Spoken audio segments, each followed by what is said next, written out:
Welcome back to The Right Ingredients, the podcast where we explore the people, stories, and lessons shaping the specialty ingredients industry.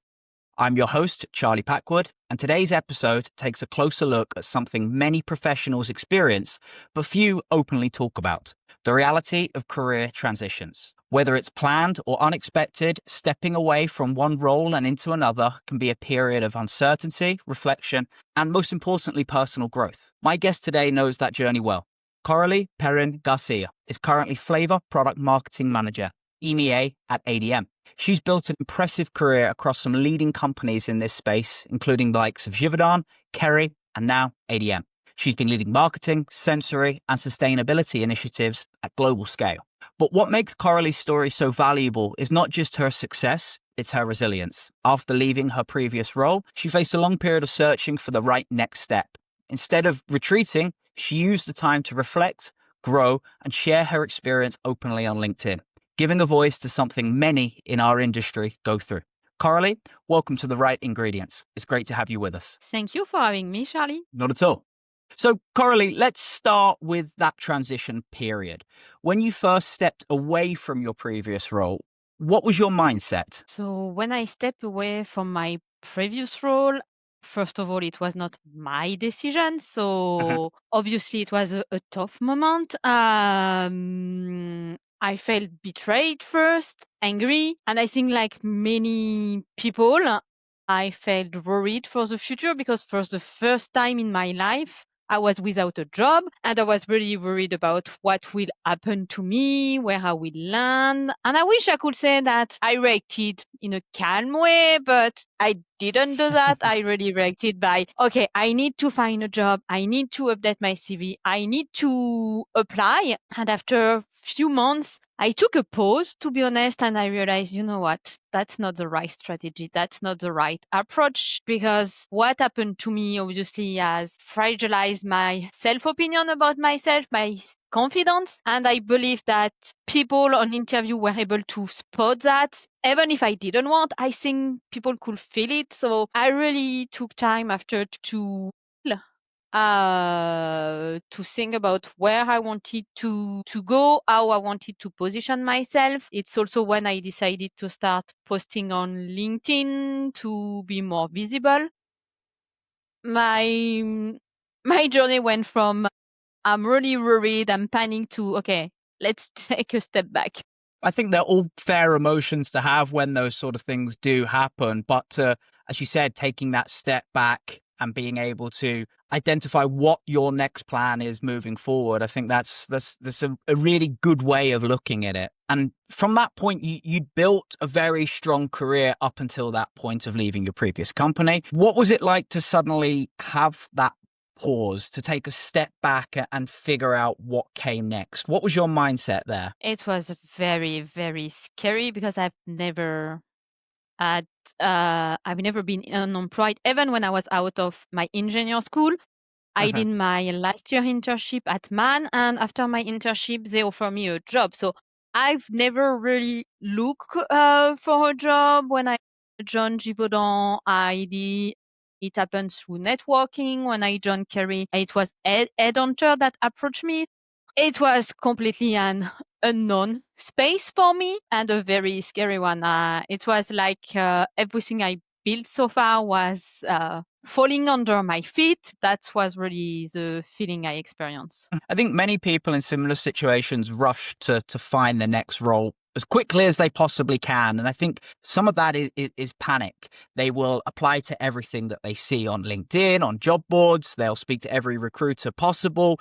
And it's really an urgent void to fill for a lot of people. You've highlighted already about that's how you started, but then taking a step back. How did you manage that initial sense of urgency versus taking time to really reset and refocus? What was the shifting moment there for you? The shifting moment was when I realized that I was applying to some job I was qualified for and I didn't get the role. And I was, okay, there is something that is not working. So you need to think about why it is not working. I did a lot of in-depth analysis about myself and I was, you know what, you went through something that is traumatic, and you need to embrace this trauma, go through it, let it go before being able to be yourself again. And as the months went on, what were some of the main challenges you faced, both practically and emotionally, obviously, while searching for that new position? I think when I started searching, I thought that job search was like in the past. I quickly realized that it is not the case, that a lot of things have changed in the industry. I discovered what ATS are. I've never heard of it ATS before. And I realized, okay, before my CV reach a human, it needs to pass this machine reading. Uh-huh. So I need to optimize also my CV for this machine reading. And it was a moment of eye-opening. I was, oh my God, that's not, my CV is not read by human every time. I discover also I spend so much time on my CV and everything. I realized that a CV people read through it in average 7 seconds. So Yeah. you need to be very clear about what you want to say, what are the key things that you want to highlight, to highlight them in your CV. So that's where some eye-opening moment for me. And also in terms of interviews, the process, the length of the process, very different from one company to another, and being able to adapt to all the people that you are interviewing, because you have some people that you will feel very comfortable quickly, some you will feel less comfortable, so you need to manage also this feeling during an interview. And I think during this process also emotionally, obviously everybody said that job search is difficult and it's a full-time job, Uh-huh. but job search is also a roller coaster of emotion, because every time you have a yes, you have an interview, you are yes, I finally got an interview, and you Mhm. do this first interview, and sometimes you go to the second one, the third one, and more you continue in the process, more your hope are high, and sometimes at the end it's not you, because there were a candidate that was better than you, or that in my case sometimes, even if it was marketing, people said, oh, we decided to go with someone with a commercial background instead of a pure marketing background. Or sometimes it was, we had to choose between you and someone internally. We decided to go to the internal candidate, and every time you have your hope high and suddenly it's crushed. And Uh-huh. the most difficult part of the job search is probably this, is to manage this level of emotion that are very high. You go very high, very up, and suddenly it can go like that. And it's the end of the process of your hope, and you need to manage this. And it's probably the most difficult at the moment in the marketplace. And knowing that in the past, to find a job, it was an average 6 months was already long process. Nowadays, it's more 1 year, sometimes even more. So you need to be prepared to the fact that you will not probably get a role after 1 or 2 months. If you are lucky and super good in interview, great for you. Maybe you will get it, but you need to understand that it will be a long, long process, and you need to be able to manage these over a long period of time, and to stay resilient. For sure. I think what you just said there, resilience and managing those emotions of the highs and lows of the job search, I think is good advice. And going back to what you started on at the beginning of that, your CV. So CVs used to be the passport to getting a new job. In my opinion, they're not anymore. LinkedIn has surpassed CVs as one of the things most new employers look at even first. And you're a marketer yourself. You were very open on LinkedIn about your career transition. What made you decide to share that experience publicly? And what kind of reactions did you receive from the industry? I think my first approach to LinkedIn as a marketer, I thought, okay, you are on the market.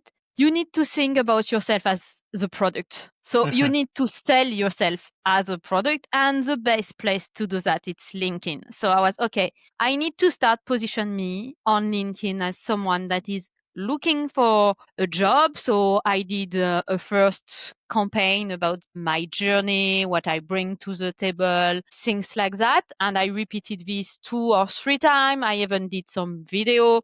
what an awful experience.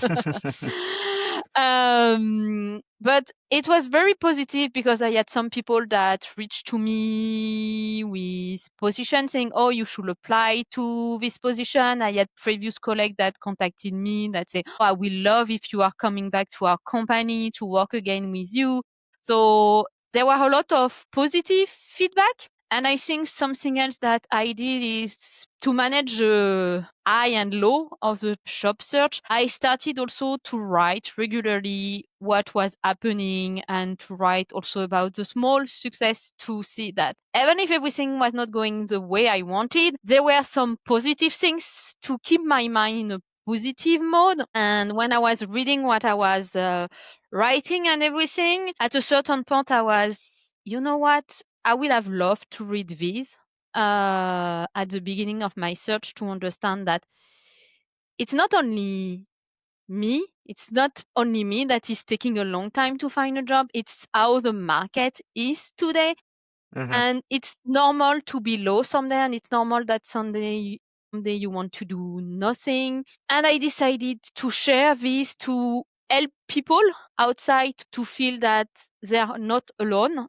And yeah, to really see we are all in the same boat, and in the industry there were so many layoffs in the last 2 years. I just wanted to bring a little bit of behind the scene, what is happening, and also a little bit of comfort to people to say, hey, you are not alone. Yeah. I think that's really commendable, and some of the stuff that you were posting and you continue to post, I think is really insightful, and it does help a lot of people out. I think having, at the end of the day, LinkedIn is a network. It's about sharing these things. Some people use LinkedIn to share things that are too personal, but the way that you put things forward in terms of how you are describing what you're going through, I think it's great advice for people out there within the industry. And I think what I also liked about the stuff that you posted as well is what I see sometimes if people are between positions, they sort of go into their shell a little bit and they almost step away from the industry. Maybe it's too raw, whatever has happened, and they're not really interacting as much as they should be. And from your way of being transparent, your transparency, did that help you stay connected and visible within the industry even while you were between roles? Yeah, I think so. First of all, I completely stay connected to the industry because I was reading everything. I was staying connected about the trend, what was happening in the industry, what was the mergers, the acquisitions, the big new trends, the great things. So I communicated about that also. I went from a network of 900 people to more at 6,000 followers now. So I created a network of people in the industry that follow me to get inside about what is happening in the industry, what I see, what are some innovation. I share also about leadership advice, things like that. Hmm. So I think it helped me to create connection to people I've never met before that become advocate also for me in some case, that contacted me with, oh, there is a job there, maybe you could apply. So, and it helped me also to connect beyond the industry a lot to the consultant world, because I starting to do a little bit of consultancy, and I saw a completely different world. It opened me about what is happening in the industry outside of the pure industry, but also with other. I work in flavor, but I saw things from other ingredient. So it was a learning curve, very interesting. For sure. On a personal level, I mean, periods like what you went through, they can often teach us more than we expect. What did you learn about yourself during that time? I think the biggest learning on my side was I always felt I was an extrovert, that I could speak to everyone, that it was easy for me to speak to people. And I realized that that's not that much the case. And it's much more nuanced, because obviously to find job today, networking is very important. And I did networking. I contacted people. I went on trade show. I went to the booth of people to speak about my consultancy option and things like that. And honestly, it took me a lot of courage to do it. It was very, very difficult. I thought it would be easy. and it was not that easy for me. Not as much as I thought. Fair But enough. it's when you do things that you are not comfortable that you grow the most. For sure. Taking yourself out of that comfort zone and putting yourself almost into the unknown at times. I think there's a lot of people within our industry that would probably call themselves extroverted introverts. So they're a mix of both. And when you have something that you need to obtain, i.e. a new role, you really do need to push yourself and be a little bit more extroverted, both with everybody that you're speaking to, how you're approaching people, to really get what you're looking for. From your experience, something I meant to ask you earlier, did the experience throughout looking for a new role, did that change the kind of role or company you were looking for? Did your ambitions change throughout the search? No, I don't think so. You stayed aligned. I stay aligned because I work 20 years in the flavor industry, and it's an Mm-hmm. industry that I love. And some people love to work for small company. I love to work for big company because you can interact globally. There are so many things that could be done globally. And no, I didn't change. I explore other area because I was interested in pharma also. I quickly realized that I have no background in pharma and door will not open for me in pharma. So I didn't push this forward. No, I stay consistent with myself. I think this journey teach me more about visibility and how much visibility is important in a company Mm-hmm. and how to manage this better in my future roles than what I did in the past. Understood. Okay. Okay. I mean, through your LinkedIn post as well, you've talked about continuous learning, whether through new skills, digital marketing, personal development. I mean, even at the start of this, you mentioned learning everything about ATS, which can be a total headache. I mean, for you, was this period an opportunity to invest in yourself professionally as well? Yeah, absolutely. It was one of my prerequisites in a way because obviously applying to job all day long it's awful.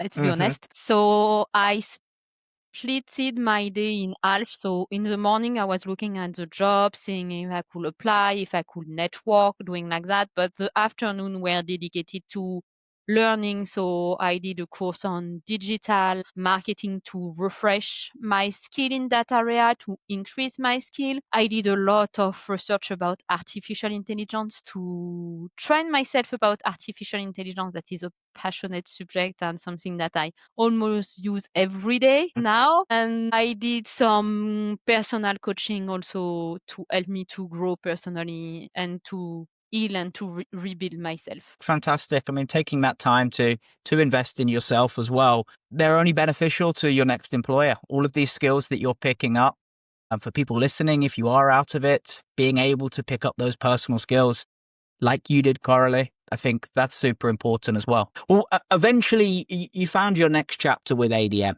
I mean, how did that opportunity come about? And what made you feel like it was the right fit after such a long search? So the opportunity about ADM came when exactly what I said, came out of my comfort zone. So I Mm-hmm. went to FIE last year and I went to the booth and I didn't came to ask for a job because I felt it was not really the right approach.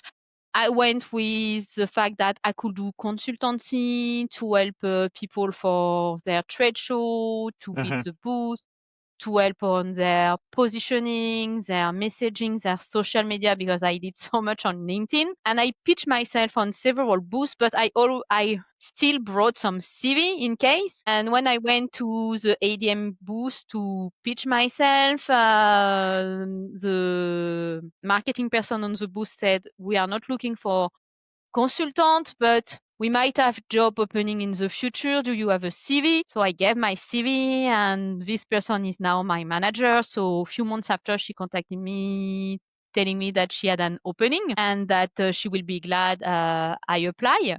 So that's where I come. And it didn't come from pure applying. It came because I created connection with this person before even applying. So this person had a discussion with me, knew me a little bit. Obviously, I did the full process of all the interviews. I already had a door inside the place in a way because the person already discussed with me and engaged with me.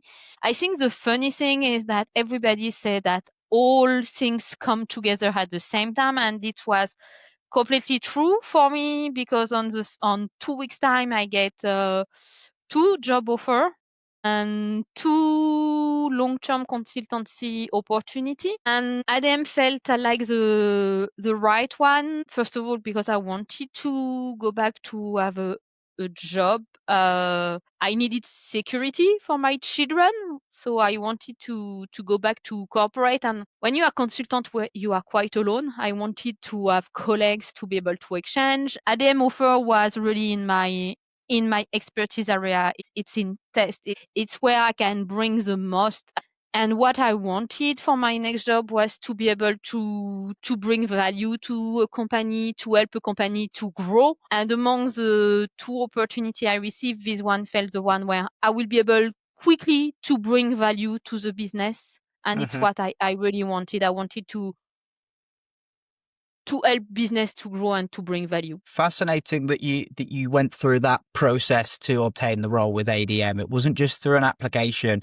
And you say that it was an open door. It was an open door that you created yourself by looking at different ways to position yourself as somebody who could add value. I was going to say a job seeker there, but you didn't position yourself as a job seeker. You positioned yourself as somebody that could add value to the business. And I think your resilience throughout your job search is truly commendable. There's probably a lot of people listening that may be in a similar situation, either between roles or facing uncertainty about their next move. I mean, what advice would you give to them? I think the first advice I would give is know your why. It's like company, start with your why. That from Simon Sinek, and it's funny because Yep. I just did a post about it today. I haven't And seen it. I need to go on LinkedIn and see it. I think it starts with your why. What do you want to bring? What drive you to stay resilient? And let's be clear, for me, it was my children. Because what I want, my why is to offer a good life to my children and to my family. That's my why. That's what drive me. And I openly spoke about the fact also on LinkedIn that when you are made redundant, it's not a person that is made redundant, it's a full family. Yeah. Because everybody, my husband was scared, even my children felt that something was wrong. So my why was really to find back balance to ensure that my children were happy. That's the first advice that I will give. And I think the second one is don't necessarily rush to find your next move. Take time to whatever happened to you, the reason you left your company, or if you were made redundant, think about what happened to you. Take time to heal, to recover. Find tool that help you. Me, I use so many tools to help me to feel myself again and to be where I am. It was about writing positive stuff every day, starting back to do sports. I started to run every day and I continue to do it. So it takes time for you to recover and also to realize that whatever happened to you is probably not 100% related to you. So realize that you have done amazing things in your career and look at this. Don't look only on the negative, look at the positive, because it's what will give you resilience. It's what will drive you. So take time for yourself, find things that help you to be strong and to be happy, because if you are happy, you will have better chance to have good opportunity coming to you. And don't think of the past as a failure. Think of the past as, what did I learn from this? I did great things in my career. I should not forget these great things. I should just learn from what happened. But what happened to me does not define who I am as a person, as an employee. Some fantastic advice there. Really fantastic advice. I hope there's a lot of good takeaways there for our listeners. Finally, how can companies, recruiters like myself, even colleagues, better to support those who are going through transition periods like you did? I think the best way to support people like that, first of all, is to stay connected to them. Because when you change role or you are made redundant, one of the challenges you had colleagues that were sending you message even outside of work, and suddenly they are not there anymore, and so it's hard also. So if you were exchanging with people before, continue to exchange with them. They are still the same person, they still bring the same value, and send them, check on them from time to time to see how they are, because it's important that they feel that they are still connected to the world, that they have social life. And send them if you see a job opening, or if you see or if you know that they apply in your company, and you can get their CV in front of the manager that is recruiting, do it, because it means that their CV has a higher chance to be seen.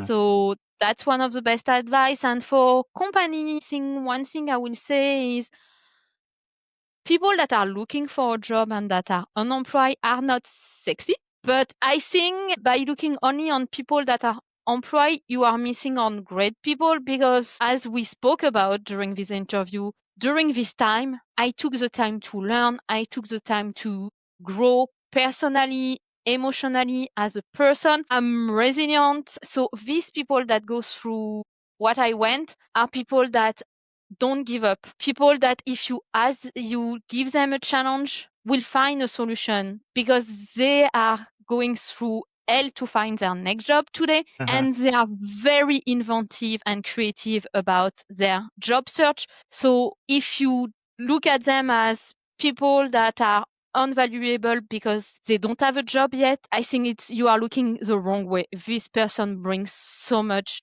value to a business. What they went through makes them maybe a better candidate than someone that is currently in a company that is safe in a comfort zone. Agreed. I've seen it firsthand myself that sometimes there is this mindset from organizations, from companies, that because somebody is unemployed right now, they're less desirable than somebody that's maybe working for a competitor. When it's within a shortlist, for example, if we have 4 candidates that are currently employed and one that's unemployed, sometimes there can be some hesitancy to proceed with that candidate. It's not something that I agree with at all, for exactly the reasons that you have there just described. But I think fully overall, you've given some great advice there. So Coralie, thank you for sharing your story with such honesty. I think there's some really good takeaways for a lot of the people that will listen to this podcast. It's a reminder that career transitions, even the challenging ones, can be a period of real growth, learning, and creativity. For anyone listening who's navigating a similar moment, I hope this conversation shows you that even when progress feels slow, resilience and authenticity truly do pay off. Coralie, thank you for joining us. Thank you, Charlie, for having me. And I hope I help people to understand that you are not alone and you will find your next role. It's just a question of time. Thank you. I mean, that's all for today's episode of The Right Ingredients. I'm Charlie Packwood. Thanks for listening, and we'll see you again next time. Thank you.